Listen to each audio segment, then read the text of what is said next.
आज फक्त या प्रशासनाला आणि सत्ताधाऱ्यांना आपण एक इशारा द्यायला आलोय की आम्ही झोपलो नाही, आम्ही जागा आहोत. आम्ही डॉक्टर बाबासाहेब आंबेडकरांनी दिलेला मंत्र आम्ही विसरलो नाही. चळवळ आणि अन्यायाला विरोध करण्याचं जे रक्त बाबासाहेबांच्यामुळे आमच्या अंगात आहे ते रक्त काही शांत झालेलं नाही. हे इशारा द्यायला आपण कलेक्टर ऑफिस समोर आलोय. या मोर्चाकडे सगळ्या प्रस्थापित सत्ताधाऱ्यांनी या प्रशासनानं बघायचं आहे आणि इथून पुढे एक बी प्रस्थापित जातीतल्या माणसाला जर बोगस दाखला दिला तर गाठ आमच्याशी आहे. एकाही रस्त्यावरती अधिकाऱ्याला आम्ही फिरू देणार नाही. मी पुन्हा एकदा या निमित्तानं सांगू इच्छितोय, परवा इचलकरंजीच्या प्रांत ऑफिस समोर आम्ही सगळ्यांनी एक दिवसाचं लाक्षणिक उपोषण घेतलं. आम्ही प्रांत ऑफिसला भेटायला गेलो, उत्तम दादा वगैरे आम्ही सगळ्याच होतो. इचलकरंजीच्या प्रांत ऑफिस समोर भेटायला गेल्यावर सांगितलं जाहीरपणे, आमचा अंत बघू नका, नाहीतर पश्चिम महाराष्ट्रामध्ये सुद्धा नक्षलवादी तयार व्हायला वेळ लागणार नाही.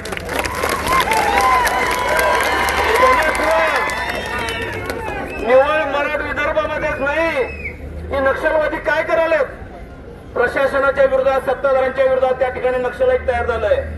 आणि जर आमच्या जातीत हे अतिक्रमण करत असतील, ज्यांना कधीही मागासवर्गीचं चटकं भोगलं नाही, ही माणसं जर बोगस दाखलं घेऊन राजकीय फायदा घेत असेल तर आम्ही गप्प बसणार नाही.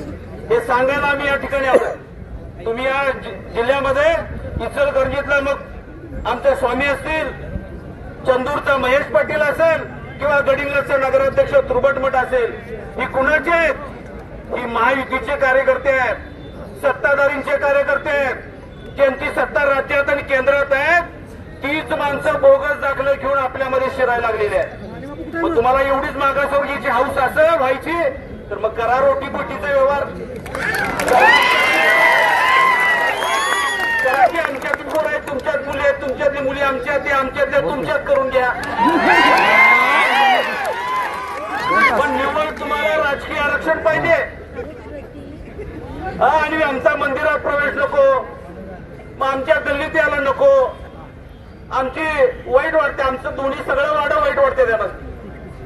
आणि हीच माणसं आता मागासवर्गीय म्हणून त्या ठिकाणी सत्ता भोगायला लागलेली आहेत. आणि म्हणून या निमित्तानं एवढाच इशारा आपण या निमित्तानं या प्रशासनाला आणि कलेक्टर देतोय की आता ज्यांनी हे बोगस दाखले दिलेत ते प्रांताधिकाऱ्यांना, त्यांची सुरक्षता वाढवा. जरा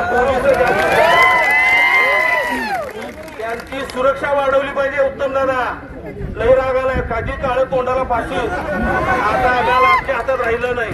किती सहन करायचं?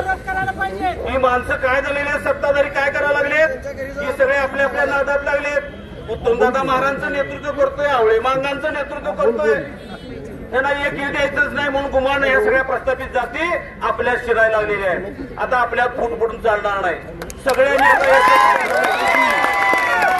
आपला झेंडा बाहेर ठेवायचे आहेत. म्हातार महार चर्मकार ढोर व्हलर सगळ्यांनी आपले झेंडा बाहेर ठेवायचे आहेत.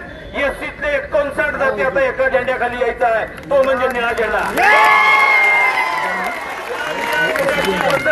महाराष्ट्रातल्या सगळ्या प्रशासनाला आणि सत्ताधाऱ्यांना आपल्याला दाखवून द्यायचे आहे, आमच्यात शिरायचा प्रयत्न करू नका. आमच्यात आला तर पुन्हा एकदा सांगेन, गाठ आमची अशी आहे. या सगळ्या जिनी दाखले दिले, मी सगळ्यांना जाहीरपणे सांगतो, माझ्याकडे एक 10,000चं बक्षीस जाहीर करतो. कोण कार्यकर्ता एखाद्या जिल्ह्यात कोण आमच्या प्रांतात काळ फासा जरा 10,000 रुपयाचं बक्षीस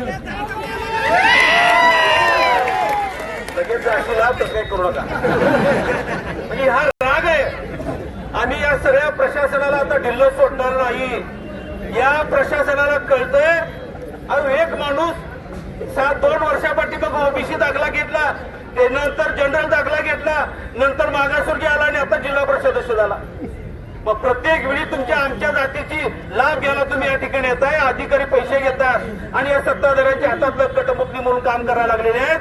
याला आता आम्ही बसणार नाही. एवढाच इशारा द्यायला या मोर्चाच्या माध्यमातून या ठिकाणी आलेलो आहे. या मोर्चात आल्यानंतर आपलं काम झालं नाही. पुन्हा एकदा प्रत्येक गावामध्ये आपण सगळ्यांनी एकसंघ व्हायचं आहे, सगळ्या जाती एकत्रित यायचं आहे. आम्ही 4-5 दिवस उत्तम दादाने आम्हाला बैठकीमध्ये बोलवलं आणि सांगितलं, आणि आम्ही त्यावेळी सांगितलं इचलकरंजीमध्ये दादा, मी सगळ्यांना सांगतो, इचलकरंजीत सगळ्या चतुर्श्रेणीतल्या कर्मचाऱ्यांनी महापालिकेतल्या लोकांनी सुद्धा काम बंद करून आपल्या मोर्चाला पाठिंबा दिलेला जिथं जिथं आपली माणसं काम करायला लागलेले आहेत, महापालिकेत काम करतायत, सीपीआर मध्ये काम करतायत, कलेक्टर ऑफिस मध्ये काम करतायत, जिल्हा परिषद मध्ये काम करतायत, त्या काम करणाऱ्या प्रत्येक कार्यकर्त्याला सांगा काम बंद करा, गाळप फिती लावा आणि आंदोलन करा.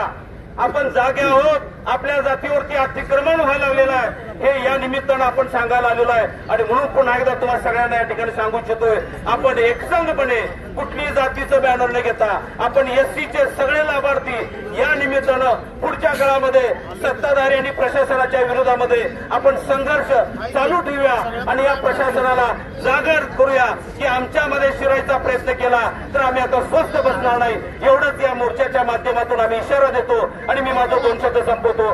जय भीम, जय महाराष्ट्र. यानंतर शिवसेनेचे नेते विशाल जोपळे साहेब.